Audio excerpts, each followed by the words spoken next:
Баршаңызға сәлем, менің YouTube каналыма қош келдіңіздер. Каналға тіркеліп, қоңырауды басып, қолдап отыруды ұмытпаңыздар. Сіздермен бірге мен Рахатай.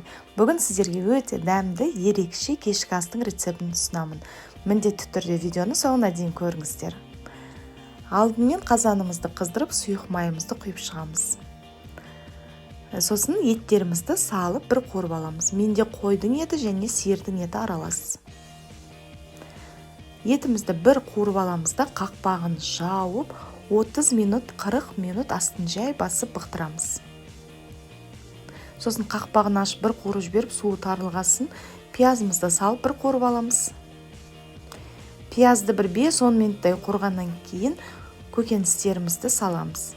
Менде қатырылған көкөністер: жасыл бұршақ, болгар бұрышы, тұрып, сәбіз және қызанақтар. Ал сіз қалаған кез келген көкөністеріңізді қосып жасай берсеңіз болады.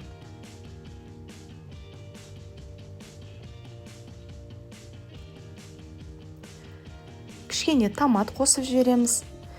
3-4 сарымсақ, 2 лавр жапырағы және қара бұрыш қосамыз.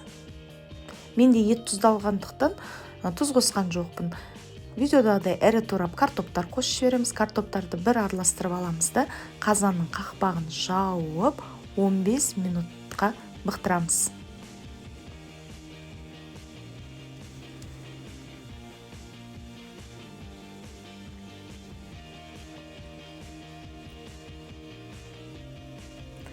Енді қамырымызды жаямыз. Қамыр менде су, жұмыртқа, тұзға иленген. Қамырымызды барынша жұқалап жайып шығуымыз керек. Қамыр неғұрлым жұқа жайылса, соғұрлым біздің гүлдеріміз әдемі болып піседі.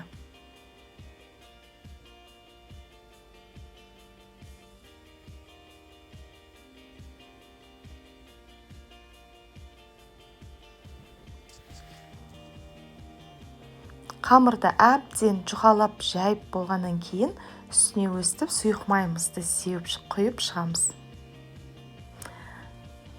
Бір келкі етіп жағамыз. Бір пиязды, үлкендеу пиязды алып, майдалап, табаға қуырып аламыз да жаңағы қамырдың үстіне салып шығамыз. Өкінішке орай бұл жер видеоға түспей қалыпты, сондықтан сіздерге ауызша айтып түсіндіріп жатырмын. Пиязды және қара бұрышты осылайша сеуіп,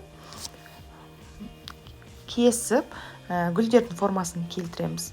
Сосын жаңағы тамағымыздың үстінен осылайша барлығын қойып шығамыз. Бөлек мантаваркада да пісірсеңіз болады, және басқа ыдысты былғамай-ақ дәл осылай дайындап жатқан тамағымыздың үстіне гүлдерімізді орнатып шықсақ болады.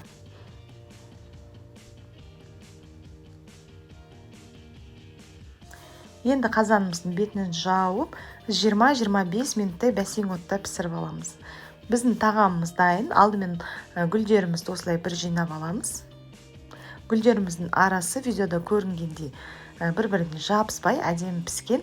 Енді тамағымызды табаққа салып шығамыз.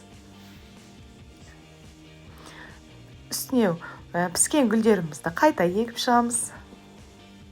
Өте әдемі, дастарханыңыздың сәнін ашатын, күнделікті және мейман шақырғанда да ұсына беретін өте дәмді тағамымыз дайын. Ұнаса лүпіл басып, төменге пікірлеріңізді қалдыра отырыңыздар. Баршаңызға ас болсын. Сіздермен бірге болған мен Рахатай.